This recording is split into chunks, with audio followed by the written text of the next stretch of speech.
Assalamualaikum warahmatullahi wabarakatuh. Waalaikumsalam warahmatullahi wabarakatuh. Selamat pagi. Pagi. Sama-sama majelis hadirin kalian merangkap dimana pada kesempatan hari ini kita bisa berkumpul dalam acara workshop yaitu keterampilan dasar mengajar bagi pengajar di UGM. Sebelumnya izinkan kami memperkenalkan diri. Perkenalkan, saya Muka Sinjadia dan Dan satu lagi namanya Zara Hafiz. Mohon maaf tidak bisa ikut dalam pertemuan workshop ini dikarenakan pertemuan dari tempat di kawasan itu sudah berjalan.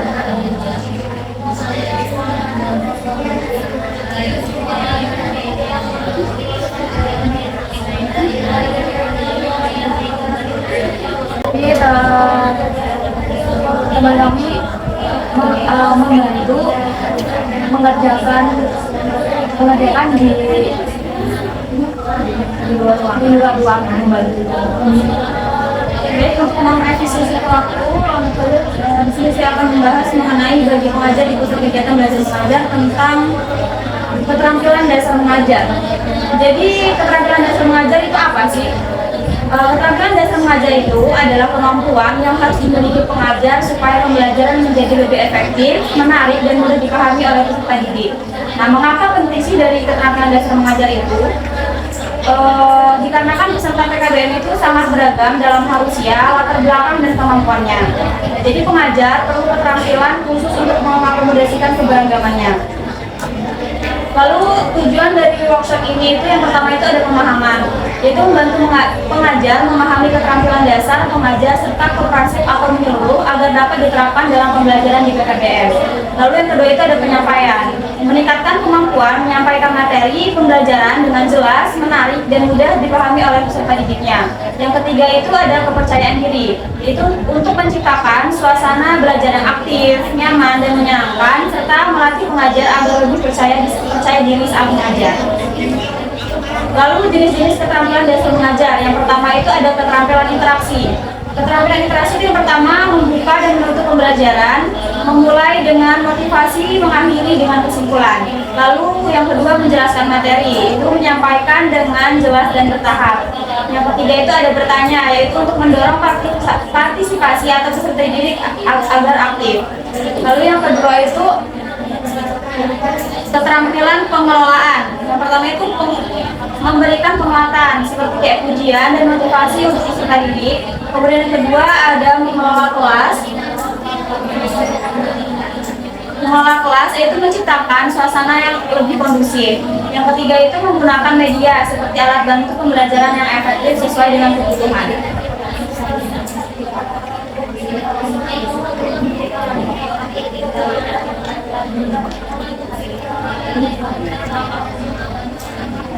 Kemudian ada keterampilan ramah, kemudian memberikan motivasi awal, kemudian menyampaikan tujuan pembelajaran dan ice breaking yang sederhana supaya suasananya tidak terlalu tegang. Nah, kemudian yang kedua itu ada menutup pembelajaran. Yang pertama itu menyimpulkan materi yang telah dipelajari, memberikan kesempatan bertanya, memberikan evaluasi atau tugas, dan menyampaikan motivasi penutup.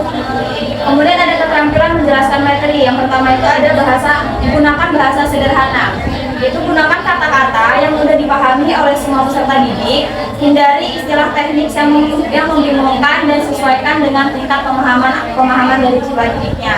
Kemudian yang kedua itu ada contoh nyatanya. Nah, berikan contoh dari kehidupan sehari-hari yang relevan dengan materi. Kemudian jelaskan secara bertahap dari konsep dasar hingga yang lebih kompleks agar lebih mudah diikuti oleh peserta didiknya. Kemudian yang ketiga itu ada media pembelajaran. Gunakan media seperti gambar, video, atau alat peraga untuk memperjelas penjelasan, atau media visual untuk membantu peserta didik memahami materi dengan lebih baik dan menarik.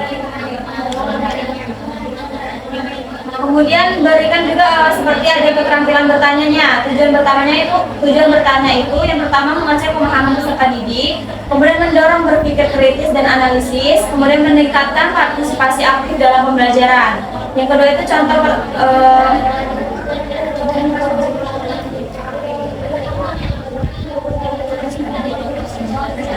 kemudian contoh pertanyaan efektifnya itu mungkin bisa menurut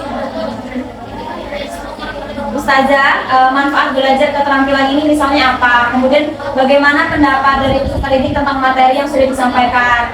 Kemudian mungkin siapa yang bisa memberikan contoh lain? Kalau memang dari peserta didiknya mungkin ada kayak contoh-contoh lain kayak gitu. Kemudian keterampilan memberikan penguatan. Yang pertama itu ada 3 bentuk, ada bentuk verbal, bentuk non verbal, dan praktik langsung. Bentuk verbalnya itu seperti pujian dan senyuman, berikan apresiasi verbal seperti kamu hebat atau pintar sekali, disertai senyuman tulus untuk membangun kepercayaan diri dari peserta didiknya. Kemudian bentuk dari non verbalnya itu tepuk tangan dan motivasi, berikan tepuk tangan sebagai apresiasi dan ucapan motivasi seperti terus semangat belajarnya, gitu, untuk mendorong dari peserta didik itu aktif. Kemudian praktik langsungnya itu contoh kalimat penguatan kayak bagus sekali jawabannya, mungkin kayak hafalannya mungkin bisa ditingkatkan lagi kayak gitu. Terus kayak terima kasih kamu udah berani mencoba.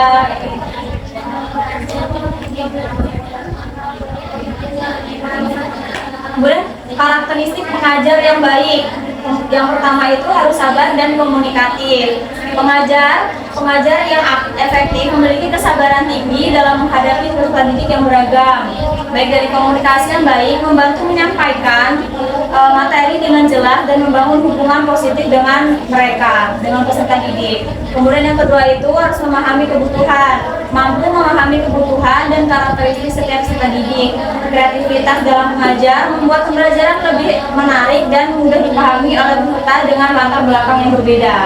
Kemudian ketiga itu harus menjadi motivator dan teladan. Nah, itu maksudnya itu memberikan motivasi belajar secara konsisten kepada peserta didik untuk menjadi teladan yang baik dalam sikap, perilaku, dan semangatnya. Nah, kemudian semangat belajar sepanjang hari bagi komunitas, untuk PKBM maksudnya.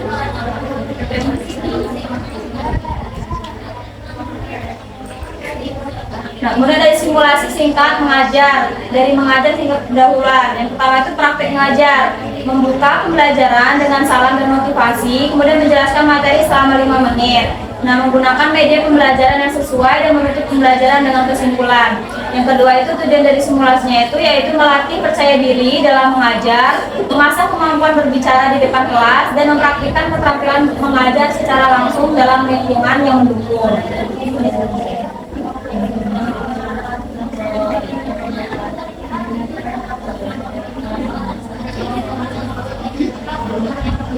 Nah, ini ada simulasi singkat mengajar, kayak contoh praktiknya kayak coba ya nih, praktik mengajar salam aja. Mungkin bisa dicoba dulu. Assalamualaikum warahmatullahi wabarakatuh. Selamat pagi adik-adik, apa kabar? Apa kabar?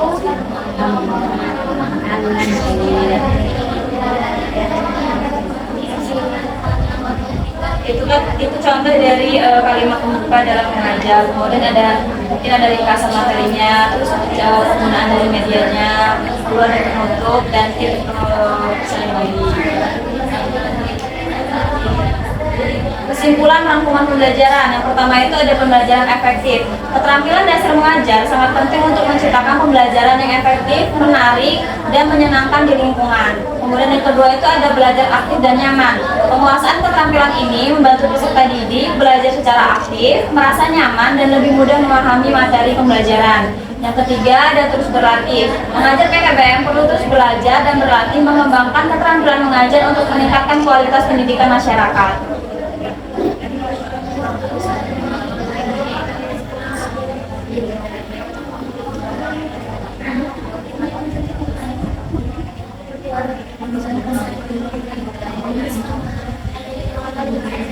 boleh ikut.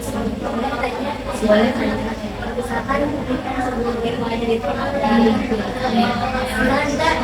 ada masalah nih di pelajaran, kita sudah mulai masuk ke jam kelas. Itu kan suasana kelas kan harus dibawa nyaman dan nanti kalau misalkan kita ada masalah kita tidak tenang gitu, nanti juga bisa menjadi kita ya suasana kelas tidak nyaman itu bagi saya.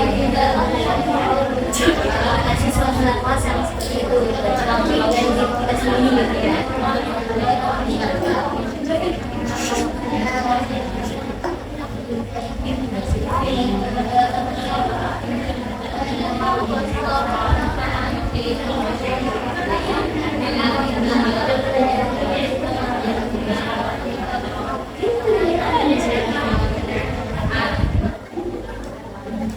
Jadi ini yang kontennya bikin terkenalnya dari bukunya. Misalkan karena bukunya itu bawa harus kelas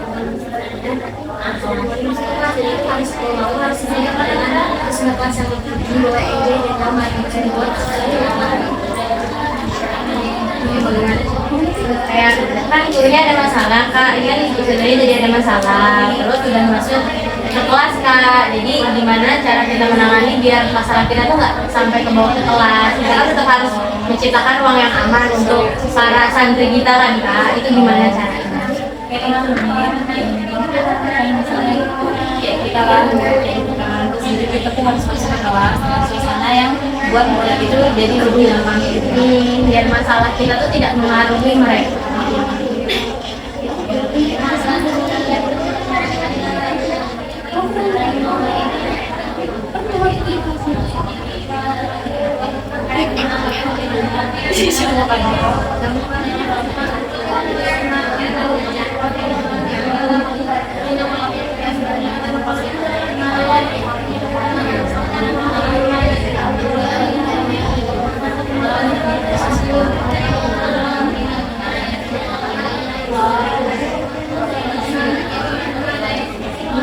Enggak. Mungkin orang-orangnya bisa dia yang tahu menerangkan misalnya dari imam itu kalau masih belum bagaimana caranya supaya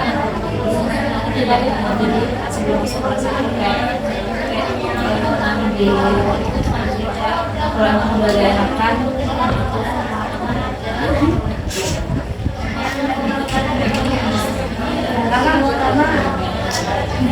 karena sebagai guru harus profesional.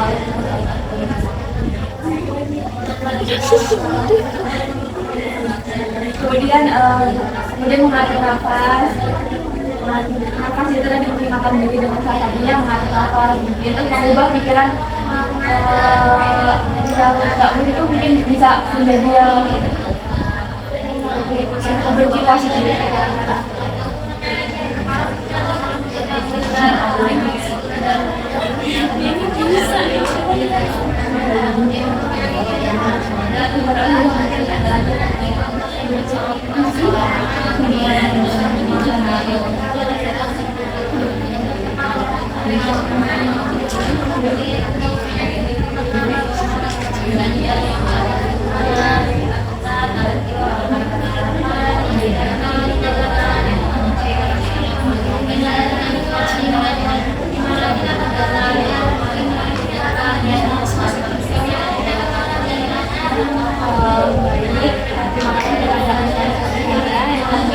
Kegiatan kami, semoga materi yang kami sampaikan bermanfaat. Apabila ada salah kata dari kami mohon maaf setidak-tidaknya. Lalu kami mohon ampun. Kami akhiri. Wassalamualaikum warahmatullahi wabarakatuh.